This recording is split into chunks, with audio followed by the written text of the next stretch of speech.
India کے صوبہ بہار کے وزیر اعلیٰ نتیش کمار نے گزشتہ دنوں ایک مسلمان خاتون ڈاکٹر نصرت پروین صاحبہ کو تقرر نامہ دیتے ہوئے ان کے حجاب کو جس انداز سے کھینچا اور ناگواری کا اظہار کیا، یہ نہایت قابل مذمت ہے۔ عالمی برادری کو، عالمی اداروں کو اس کی اس حرکت کا نوٹس لینا چاہیے۔ یہ نام نہاد سیکولر اسٹیٹ کہلوانے والا انڈیا کس منہ کے ساتھ اپنے آپ کو سیکولر اسٹیٹ کہتا ہے؟ کرتوت ان کی یہ ہے کہ وہاں کا وزیر اعلیٰ کی ذمہ دار فرد، یہ اس کا رویہ ہے، یہ اس کی تنگ نظری ہے، اور اس کے مقابلے میں الحمدللہ اسلامی جمہوریہ پاکستان اس کا اخلاق اور اس کی وسط ظرفی کا اندازہ لگائے کہ انہوں نے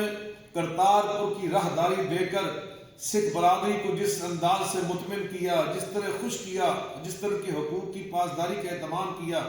جب بھی وہ پاکستان آتے ہیں تو کس قدر انہیں تحفظ کا یہاں پہ الحمدللہ ان کو تحفظ کا محفوظ ماحول فراہم کیا جاتا ہے۔ اسی طرح پاکستان میں بسنے والی تمام اقلیت تھے، وہ پاکستان پر مطمئن ہیں، خوش ہیں کہ یہاں ان کو پرامن ماحول دیا جا رہا ہے، احترام دیا جا رہا ہے، انصاف دیا جا رہا ہے۔ تو آج عالمی برادری کو، اور ہم نے پیغام پاکستان کے اندر بھی الحمدللہ اقلیتوں کے حقوق کی پاسداری کا یہ لکھ دیا ہے۔ اللہ کے فضل و کرم کے ساتھ یہ پاکستان کی بنیادی دستاویز میں چیزیں شامل ہیں، پاکستان کے آئین میں اور پاکستان کی عوام کے رویوں میں۔ آپ دیکھ سکتے ہیں کہ کس قدر اللہ کے فضل و کرم سے اقلیتوں کے ساتھ ہمدردی کا، احساس مندی کا، انصاف کا اور اچھے اخلاق اور اچھے رویے کا ہمیں اہتمام کرنے کا سبق بھی دیا گیا ہے، پابند بھی بنایا گیا ہے، اور ہمارے سماجی رویے الحمدللہ اس کی ایک بین دلیل ہے۔ تو میں پھر آخر میں عالمی برادری سے یہ اپیل کرنا چاہتا ہوں کہ وہ صوبہ بہار انڈیا کے وزیر اعلیٰ نتیش کمار کی اس بری حرکت کا